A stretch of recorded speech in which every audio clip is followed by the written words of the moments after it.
Hey, you guys. What TV show is that from? I already told you that once. What is it? Hey Arnold? No. What? Goonies. Oh, some Goonies. You sure? I think it was on a vlog. I told you that before. Well, it's that time for you guys to learn more about us. Yes. I'll wait for Chris to come over. We have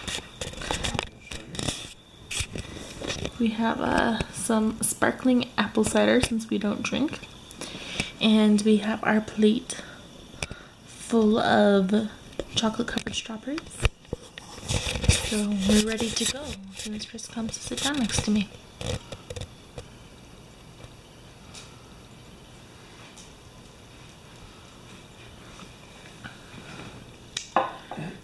It's from the Goonies. Chunk says it.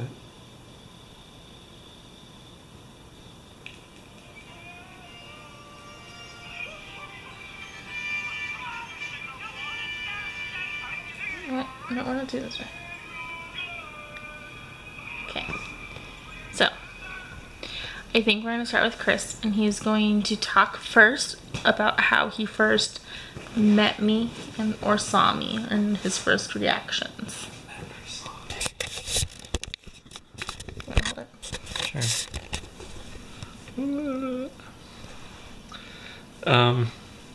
So I remember first seeing Amy, like realizing who she was, at church.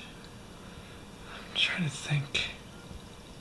I think it was Fast and Testimony meeting. Yeah, it must have been Fast and Testimony meeting, which is, usually first Sunday, people of the congregation can go up and just, bear testimony of their faith in Christ or, gospel thing. I think we've talked about it before. But Amy got up. We were in a congregation for single college-age kids when we first met. But she got up and she bore her testimony. I don't remember what she said, but I just kind of remember thinking to myself, that's a girl I might want to get to know. She seems, like someone who has their head on straight and their priorities right. She was probably talking about how she had gone to a private school for singing, and how she had made the decision to not go to that school anymore, and she was now in the singles ward because it just wasn't the best environment for her to be in. So that's my first memory of knowing who Amy was. It probably wasn't until a lot later, until we started actually talking to each other. He actually knew my sister and thought she was crazy. Yeah, I Amy's oldest sister. I knew her long before I even met Amy. He's closer to my sister's age than he is to my age, so they were friends. Yeah, we were acquaintances. I think we had crushes on each other at one point in time, but I don't think Amber will ever admit to that. Nothing super serious. Never say that. Anyway, so I think Amy started coming to Institute, which is like a Bible study type class. And I just got to know her better. She would play basketball with us. What? I wouldn't talk to you. I thought you were creepy. She would play basketball with us, or her brother Chris played basketball with us sometime. But she was kind of just around, and I got to know who she was, But I wouldn't talk to him because he was creepy. Our groups would interact. We were in the same circle of friends. Same circle of friends. It was during what we would like to lovingly refer to as the Mache I don't think Tim and Jenny are watching this, but we should tag them. Yes, it's what we would lovingly say was the Mache era of the war, the Tim and Jenny era, where everyone was just together all the time because they kind of brought us all together. Yeah. So yeah, that's when I first met Amy and knew who she was. Okay, my turn. There was a small flicker of a spark, possibly. That's what you guys think. So my first memory of Chris was I was talking to my friend Jessica, and I was talking to her about how I really wanted to learn how to play the guitar. And then all of a sudden, this guy just interrupts the conversation. He was eavesdropping, and he was like, I have an extra guitar if you want to borrow it. And I had no idea who this guy was. It was Chris. No idea who this guy was. Jessica knew who I was. And as Chris said, I just came from like this private school, and it was in downtown Chicago, and I would take the train and the bus to school every day.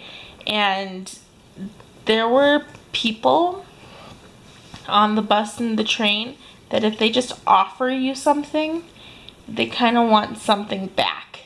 And it's usually not something that I am willing to be giving out at all. And then all of a sudden this guy just goes, I have an extra guitar if you want to use it. And I thought he was the creepiest guy in the world at that point. Like, creepy. And I also thought he had a crush on me, which I don't think at that time he did. He just was being really nice. But I remember going home to my mom that day. Small flicker of a spark. Oh, Chris goes, he had a small flicker of a spark. It was more not much. Maybe if the opportunity arises. But I was not the top on his list. Girl could be a possibility. I was not the top on his list at all. We'll get to that though. But I remember going home and telling my mom that there was this really creepy guy at church, and I think he had a crush on me, and I was just not ready for a relationship. I wasn't ready for any of that or anything. And the next time that I remember like meeting him is we both ended up going to the same school. We went to BYU Idaho, and I was in the galley, which is BYU Idaho. BYU Idaho. Pointed at Amy's dress. And we which is like the food court. Well, scoot closer to me. Which is like the food court. And he came up and he sat next to me and just started talking to me. And I remember going home and calling my mom and saying, Mom, do you remember that creepy guy back in Chicago, that guy at church? He's here. He's following me. And he would just sit next to me every day, and he would just talk to me. And I'm not a rude person, so I talked back, and I got to know him, and I realized he wasn't creepy. He was just really nice. But in my mind, he was too old for me, so we could only be friends. And so... I don't think you guys know this, but Amy and I are 6 years apart.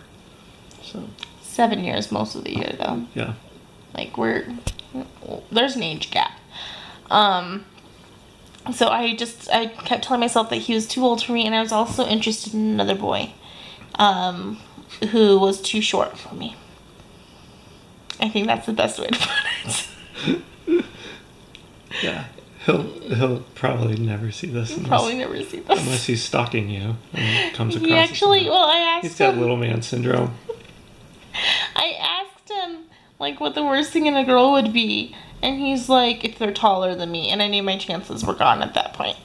Because I was taller than him. He'd have to marry a really short girl. He did.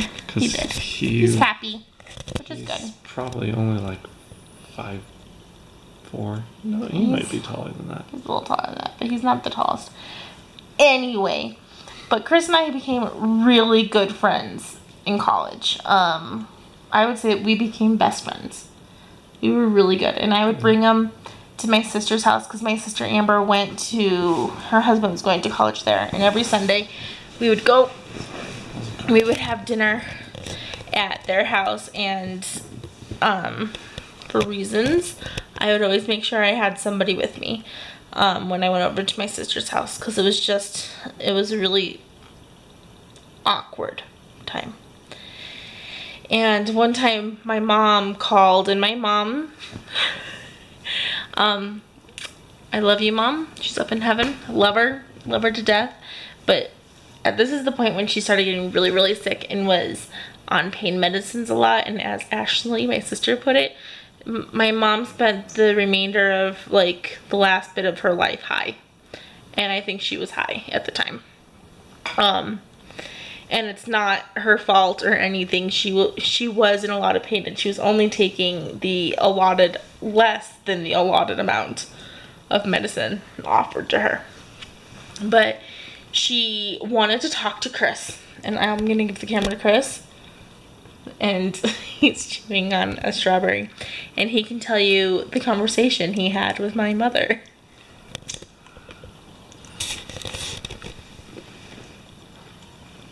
Sorry. I don't remember the entire conversation. Just the gist. I just remember the result of the conversation. And let's hope we don't talk for 18 minutes, because we're gonna run out of time apparently. 18 more minutes. Yeah, let's hope we don't talk for 18 minutes. Let's go then. Basically what she told me was that she had turned Amy over to me and that Amy was my property. She was high, people. Yeah, I don't remember how that came about. I don't know if she asked me, what my intentions were. Because like I said, at that time, Amy and I were just really good friends. I had no intention of dating Amy at that time. Because he liked one of my really good friends back home. I don't know if that time I did. You did. There were a lot of other girls that were... I was not high on his list at all. No. Sorry. I will confess now, Amy was not top priority at the time. Huh? So yeah. Amy had become my property, according to her mother. I actually, after that point, I think I actually started calling him Master. Like, it was just a joke. Probably. Like, he would call me, because I had a printer, and he would email things to me to print, and I'd be like, okay, Master. Like, just as a joke. But as time went on in college, I grew to really love him. Like, we never even went on a date. Like, we hung out. We hung out a lot. We did exactly what our church actually tells you not to do. We hung out, and I fed him. There's actually, like, this talk written by one of our, like, general authorities, I think, saying that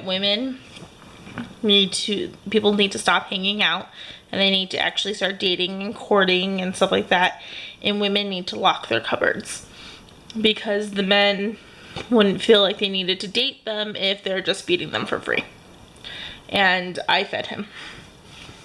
And so, moving up from that, we like I said, we were like best friends, and he was over at my house, like, apartment every night for dinner, so I fed him like every single night.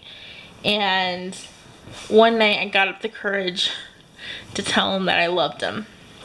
And I knew I was going to marry him, and we still had not really dated yet or anything. And so I was walking him part of the way home, and I told him, I better stay out of the picture for this part. I told him that I loved him, and he just kind of stared. I don't even think he said anything to me. I think he just said, "I'm sorry," and walked away. I knew I was walking the other direction. I remember walking the other direction because I had to get home. We had a curfew at our school. Probably most people know this. Most people watching this right now know that BYU Idaho has a curfew. That's a pretty strict private school, and I think it was pretty close. So I was like trying to get home. You know, I was walking. From what I remember, I was walking beside her, and she was trying to talk to me, and I knew what was coming. And I think I was anticipating the inevitable, and I just didn't want to have to deal with it because I knew it was going to upset her. So yeah, I was just walking, and she said, "I love you." Did you already say that? Mm-hmm. She said, "I love you," and I think I turned around, and I said something to the effect of, I don't think I said, "Well, I don't love you." I think it was like, "I'm sorry." It was, "I'm sorry, but I can't say that I love you back." No, I think it was just like, "I'm sorry," and he turned around and walked away. Because I know what it's like to be the first person to say "I love you" and not have it returned. It's awkward, to say the least. So I went home that night, and I cried myself to sleep. Like, I cried. I think we're getting close. So I cried myself to sleep, and the next day I woke up and I called my mom and stuff, and I decided to go home because I was actually there on an off semester for me because he was graduating that semester, and I knew that if I didn't start dating him and nothing happened, my chances were gone. Like, he was gonna graduate, he was gonna get a job somewhere, and I was never gonna see him again. And so, but I called my mom, I was like, "I can't do this, I need to come home." And so I ended up going home. But that same day, the day after he's like, "I'm sorry," made me cry myself to sleep. He calls me and he's like, "So what's for dinner tonight?" And what did my stupid butt do? I invited him over for dinner.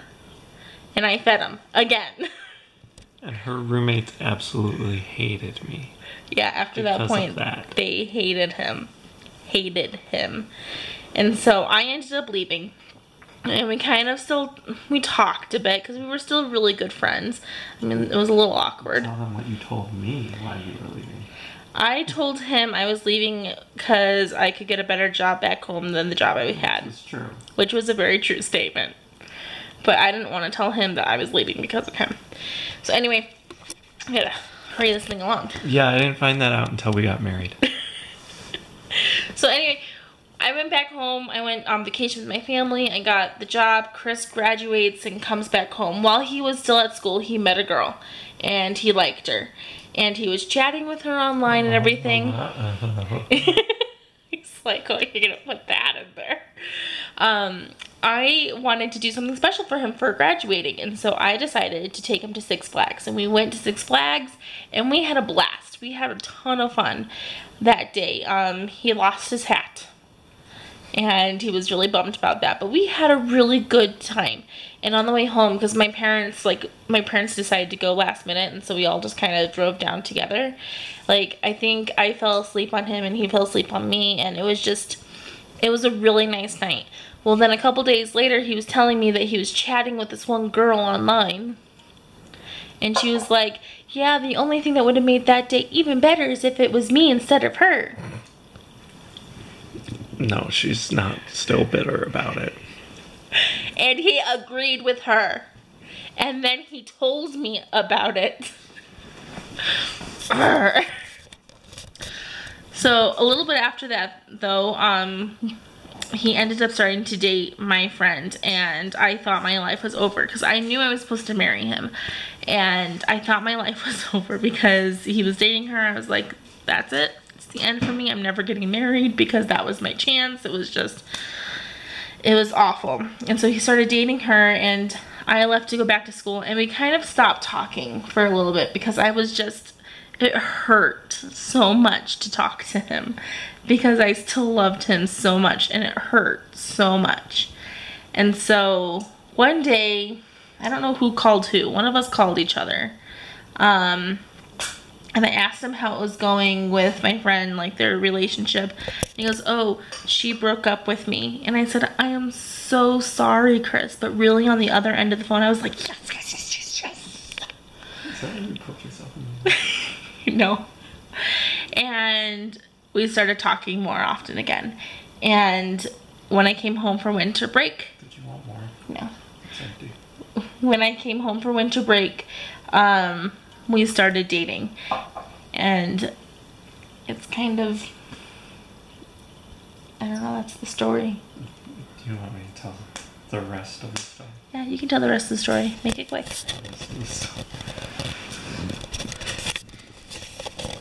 So yeah, I was dating Amy's best friend at the time. I like the story. So and honestly, I thought I was going to marry that girl. I think she might have thought that it could have happened, but things didn't work out the way we thought it would. Amy came home from winter break, and there was really no other girls in the picture at the time. I think I was a little bit frustrated. I was lashed on his those people. Not saying that Amy was rebound at all. Not at all. Not at all.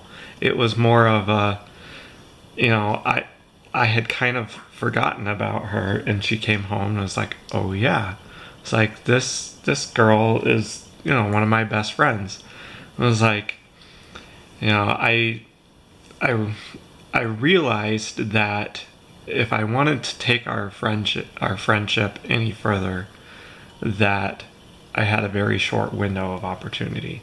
Because I had graduated, I was trying to find a job, I wasn't tied down to where we lived. So, I'm trying to think, was it going to the activity? Is that what started it all? Yeah! Okay. Yeah! No. So I was... So I would take Amy to, we call it family home evening. It's like, it's like, I don't know, activity game night every Monday night. Like I said, we were in a single college age congregation, so it was something for us just to get together and do something. But I was taking her there.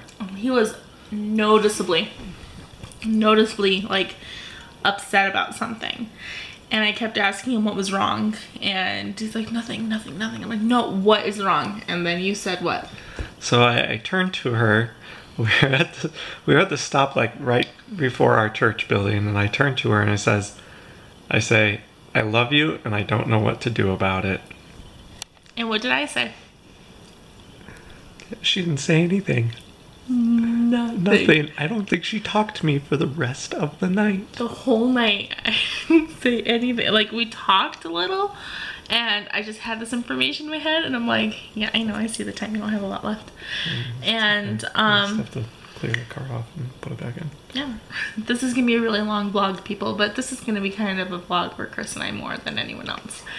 And, so I said nothing the rest of the night to him, and he drove me home. Just this clip, and yeah. Oh, I told you it was gonna be long. I might have to do 2 videos tomorrow, you guys.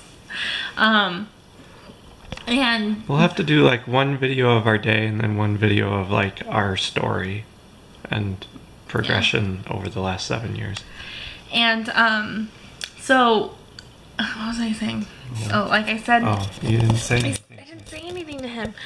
And he brought me home, and he was telling me how he wanted to make me this, you can show it to him.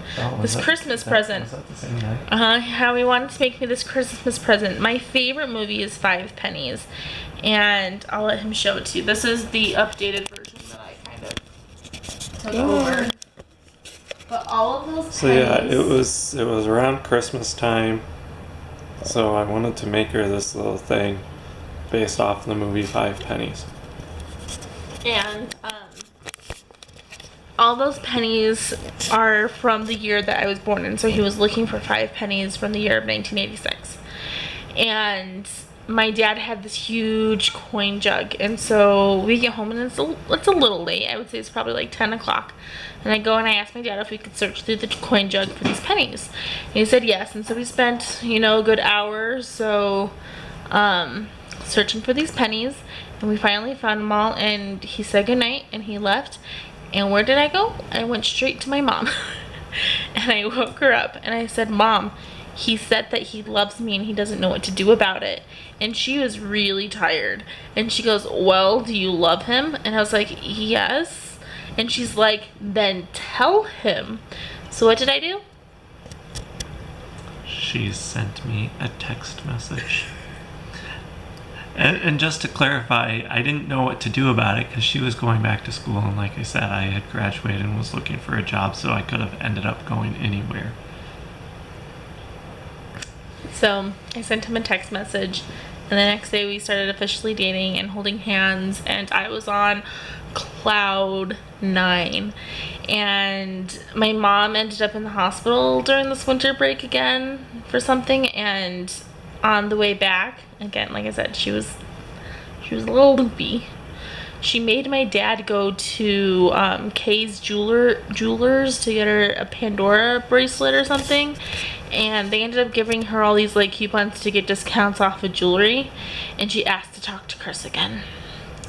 And he went up there, and she's like, I have these coupons for jewelry, and so you can get a discount on an engagement ring for Amy. Like, we were dating for maybe a week or two, and she's like telling him that she has the hookup for these discounted engagement rings, and I was terrified that it was going to scare him away. And so I think we're gonna end this clip here. I'm gonna take this all off, and then we're gonna start again because our memory card is getting full. This clip is 25 minutes long. This is gonna be a really long love story clip. So we'll be right back.